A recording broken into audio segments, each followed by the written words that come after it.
All right, today we're going to take a look at these tires. So we'll inspect the tires, inspect the tire pressure, the tread depth, and any abnormal wear. So first place I like to start is here at the door placard.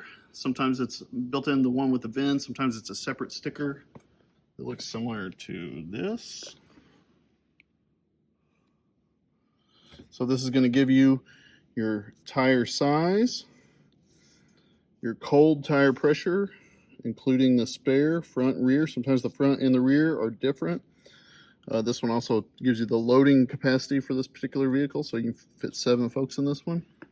So take a look at these. You want to make sure that your tire size that's spec'd out by the manufacturer and the rim size is what's actually installed in the vehicle. Then we're going to set the tire pressure. So we'll take a look at our wheel and tire here. So if you look around the wheel and tire, it's imprinted. So here's our size, a 275 55 R20. It also gives the speed and load rating there, 113T. I always like to take a look. Here's our tread wear, traction, temperature rating.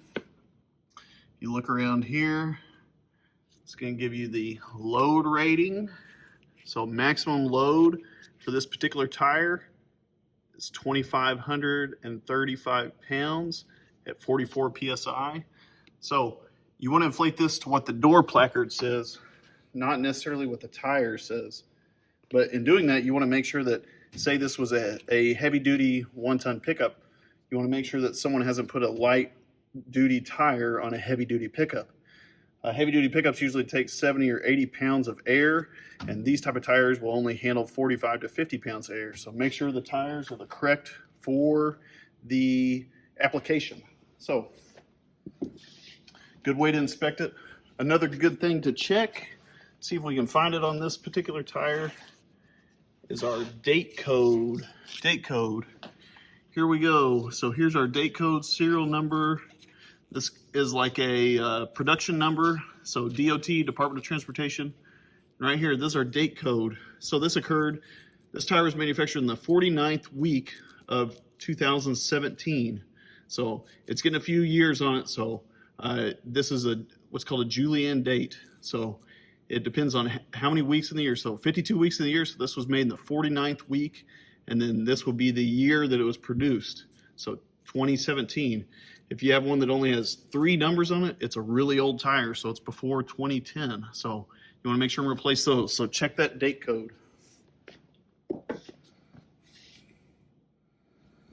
Then it's as easy as we're going to check the tread wear and pressure.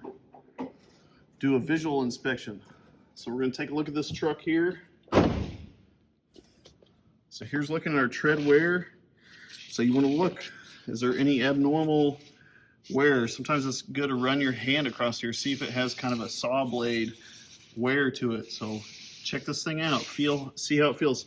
Inside shoulder, center area, outside shoulder, all that. Check for any debris. There's just a rock in this one, but you might want to look for screws or nails. Make sure there's no punctures, any cuts in the sidewall area or the tread area. So this tire looks pretty good. Like we already know, it's about 4 or 5 years old now, so it's got several miles on it. But we're going to go ahead and check the pressure and tread depth. So tread depth, we have a few tools for that. The majority of time, tread depth is measured in 30 seconds here in America. So this is a digital. So as simple as this, we're going to lay it across there, put our finger here, push down, that protrudes this pin out. And here we go. So this is 30 seconds. So 3/16 of an inch. So you want to check this in several places. It's about 30 seconds there. So a little more worn in the middle.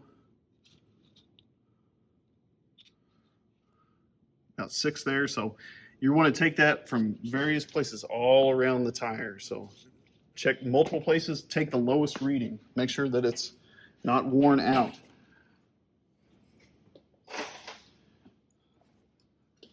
This is a similar tread depth gauge. So this one measures in millimeters and 30 seconds of an inch. But same idea, you place this against the tire here and just push down.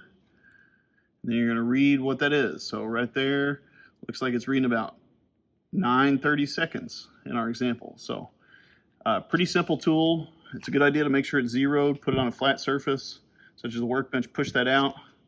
So you want it to read 0. Make sure it's zeroed.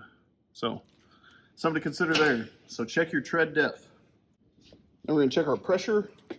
This particular gauge is a dial gauge. So pretty easy, just to press it on. We're going to check it. This one looks like we're reading about 38 psi. So remember, we want to set that pressure cold. Here's another style gauge. This would be a pencil gauge, so similar. Just press it on here. This actually holds the reading. So it says 35. Here's another style pencil gauge. This one just goes a lot higher pressure. So this one will go to 150 psi. So read that scale there. It looks like we're about 37 on this one. So they're all in pretty well agreement with each other. So we're going to let a little air out of this guy. Get it down to the cold tire rating. It's 32 on this particular model.